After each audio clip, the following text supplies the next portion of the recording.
السلام عليكم، اللهم صل وسلم على نبينا محمد. اهلا بيكم احلى متابعين. النهارده معايا اوردر تزيين تورته كريمه سهله وبسيطه جدا. طبعا العميله جابت لي صوره تورته عليها ورود من عجينه السكر، فعملت التورته بالكريم شانتيه بالكامل.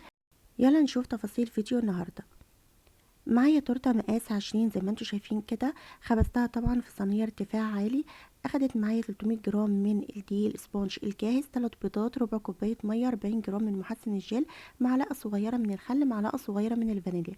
ممكن كمان تعمليها ب 250 جرام من الدقيق، هيبقى الارتفاع بتاعها اقل من كده بشويه، يعني الارتفاع هيبقى في الجزء ده من الصينيه.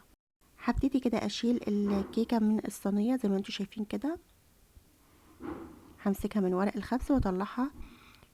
هشيل الصينيه خالص وبعد كده هبتدي اشيل ورق الخبز من على الكيك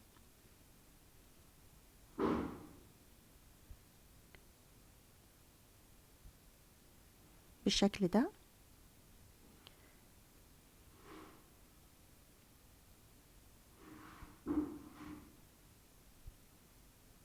بعد كده هجيب الطرنش بتاعي واشيل وش الكيك كده اللي بيبقى محمل بصفارة البيض. الطبقة دي ملهاش اي لازمة خالص، بنشيلها كده. وبعد كده هبتدي ان انا اقطع بالطرنش بزاوية كده زي ما انتوا شايفين. بحدد من بره وبعد كده بقطع في النص بالشكل ده، بحدد من بره وبقطع بعد كده في النص. كده الطبقة التانية، كل طبقة حوالي 2 سنتي. دي الطبقة التالتة ودي الطبقة الرابعة. بعد كده هجيب بورد تاني علشان ابتدي احشي واجلس عليه التورتايه. هحط شويه من الكريمه كده وابتدي اثبت بيها الطبقه الاولانيه من الكيك. بعد كده هجيب شويه من الكريمه وابتدي افردها بالاسباتيولا كده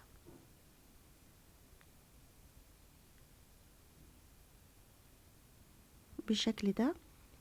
لازم طبقه الكريمه تبقى متساويه على الكيك. بعد كده هجيب صوص فراوله. طبعا صوص فراوله ده من ماجيك. هبتدي ان انا اوزعه كده على الكريمه بالشكل ده. وبعد كده هبتدي اضيف الطبقه التانية وهساوي كده بايديا بضغطات خفيفة كده علشان اظبط الديسكين على بعض. ونفس النظام هكرره في باقي الطبقات. عايزة اقول لكم ان صينية مقاس 20 بتاخد حوالي 150 جرام من الكريمة.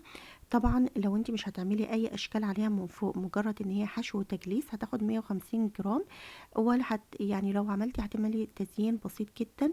150 جرام من الكريمة، عليهم حوالي 70 جرام من السكر، وضفت ليهم كوبايتين من الاكواب المعياريه ميه، وخفقتهم كويس جدا في العجان لغايه لما قوامهم بيه متماسك جدا. وبعد كده دخلتهم التلاجة حوالي ساعه كده لغايه لما القوام تقل كمان شويه. وبعد كده خفقتهم تاني في العجان وابتديت ان انا احشي واجلس بيها التورتيه بتاعتي. بسحب كده اي زياده طلعت من جوانب التورتيه كده وانعم بيها جوانب التورتيه زي ما انتم شايفين بالاسباتشولا. بعد كده هجيب كيس حلواني او كيس تلاجة المتوفر عندك اشتغلي بيه. هحط فيه كده كريمه وهبتدي طبعا اجلس بيه التورتايه بتاعتي. الطريقه دي ان احنا نحط الكريمه في كيس حلواني او كيس تلاجة طبعا بتوفر جهد كبير جدا في تجليس التورتايه، بتبقى سهله جدا علينا في التجليس وفي تغليف التورتايه من بره. اول حاجه كده هبتدي ان انا انضف البورد بتاعي وحوالين كده الرخامه، وابتدي بعد كده ان انا اوزع الكريمه زي ما انتم شايفين بالشكل ده.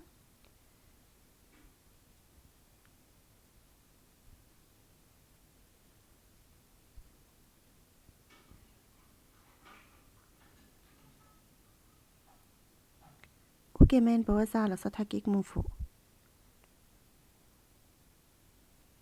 هجيب الاسباتولا كده واساوي سطح الكيك من فوق، وبعد كده هساوي واشيل اي زيادة من الكريمة بالاسباتولا بالشكل ده.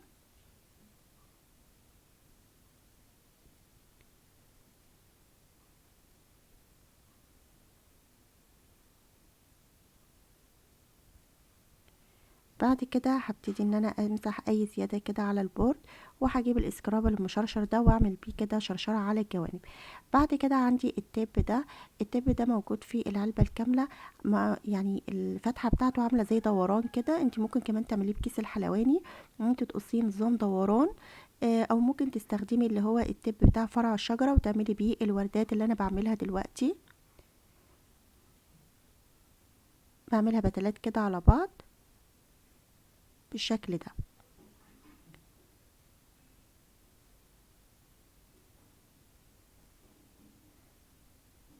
طبعا البتلات بعيدة عن بعض علشان نسيب فتحة كده هنحط فيها السبرينكلز بعد كده. طبعا العميلة جابت لي صورة زي دي بالظبط فيها اللي هو الوردات بعجينة السكر بالشكل ده، يعني الوردات اللي بتتعمل بقطعة عجينة السكر. طبعا بالشكل ده زي نظام الشكل ده. طبعا كانت معمولة باللون الايفوري، بس اللون الايفوري مش هيبقى حلو على اللون الابيض، فعملتها لها باللون الاصفر. طلعت طبعا التورتيه شكلها شيك جدا.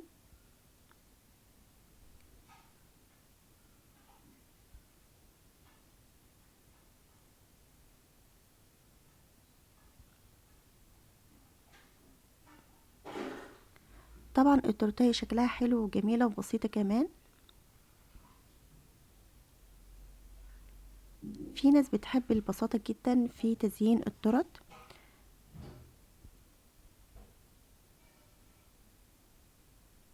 وكده خلصنا الوردات على التورتايه.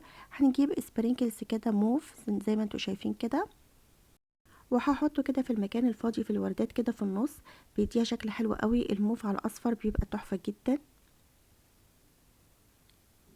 وبينطق كده التورتايه وشكلها بيبقى ظاهر اكتر.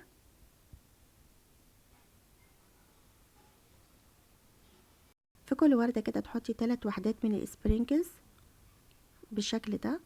وممكن الوردات تعمليها كذا طبقات على بعض، بتبقى كمان شكلها حلو، بس انا اكتفيت بطبقة واحدة.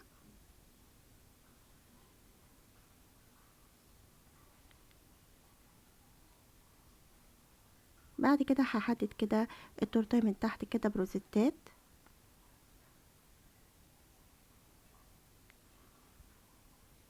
طبعا هنحط على التورتيه عمر صاحب التورته 15 سنة.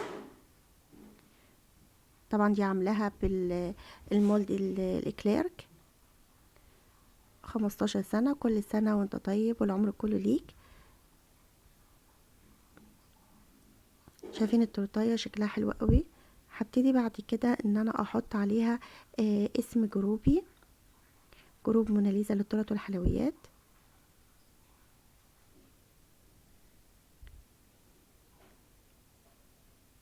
حطها في الجنب ده. وده الشكل النهائي للتورتايه، شكلها تحفة جدا، جميلة وبسيطة وهادية جدا جدا. لو عجبكم الفيديو واستفدتوا منه ياريت تدعموني بلايك واشتراك في القناة وتفعيل زر الجرس ليصلكم كل ما هو جديد.